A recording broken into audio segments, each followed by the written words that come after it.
Today's question comes from Tomo in London, and Tomo wants to know, what is the best way to check your own site for keyword rankings? For example, if I wanted to target a new phrase and wanted to check the progress of its ranking, what is the best way to check it? Should I just search Google and scroll through the results? Okay, Tomo, you're going to get a little bit of a rant from me here. And in one sense, yes, the band's best answer is to do the search, scroll through, and see if you see yourself. That's the short answer. The long answer is, you really shouldn't be doing that. That's the wrong attitude to approach SEO. Take a different look at it.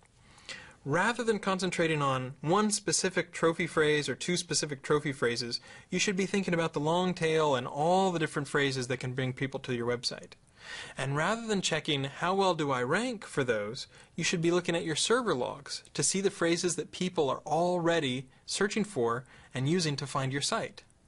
Now, whenever we move to Ajax APIs, or Ajax web search, we will even show as a URL parameter some of the, like, where you ranked as far as result slots.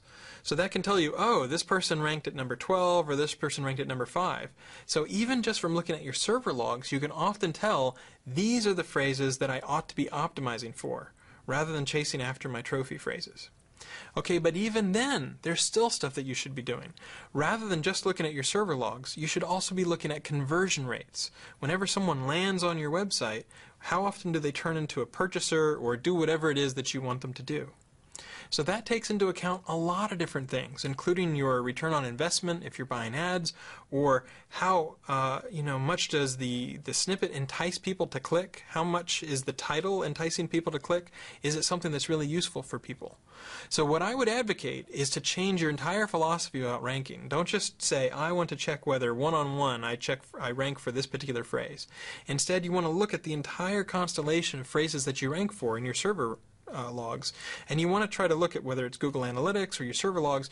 You want to say, how can I do a little bit better for these phrases that I already rank for? You also want to be asking yourself, what's the conversion rate? How can I put my best, most profitable products right up toward the root page so that users find those products? So please don't just focus on your rankings. Please just don't focus on a few small number of phrases. Instead, look at the holistic picture. Look at everything along the line and try to optimize for the amount of effort that you're putting in. What are you giving of value to your users so that you earn as much money as possible, or as much whatever you want, subscription renewals, whatever it is you're interested in. That's the entire pipeline you should be paying attention to, not just do I rank for this phrase or that phrase. Because if you start to approach it from a much more comprehensive viewpoint, that's going to make sure that you don't miss out on things that could be worth a lot more time and a lot more bang for your buck compared to just trying to rank for a few phrases. Good luck.